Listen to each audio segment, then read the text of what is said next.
పరీక్ష చేస్తే కొంత పౌర్యం ఉంటుంది. ఈ యొక్క గుట్ట మీద చెక్కారు కాబట్టి స్వామివారి విశేషంగా ఉంటాడు. ఇక్కడ స్వామి రామలింగేశ్వర స్వామి దర్శించండి.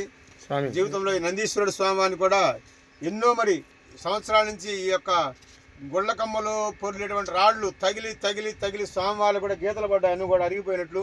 స్వామివారి యొక్క నందీశ్వరుడు కూడా చెవులు ముక్కు కళ్ళు కూడా కొంచెం భిన్నమైనట్టు కనబడుతుంది మనకి. కానీ ఇన్ని వర్షాలు వచ్చి ఇన్ని రాళ్ళు కొట్టుకుపోయినా కానీ స్వామివారి భిన్నమైనటువంటి ఈ యొక్క పృష్ఠభాగంలో ఉన్నటువంటి రాయి చెమ్మ విరిగింది తప్ప రాళ్లతో పాటు కొట్టుకుపోలే. ఇది విశేషం ఇక్కడ కూడా. కానీ ఎన్నో రాళ్ళు కొట్టుకుపోయినాయి, కానీ స్వామివారికి పెచ్చ మాత్రం అట్టానే ఉండిపోయింది అనమాట.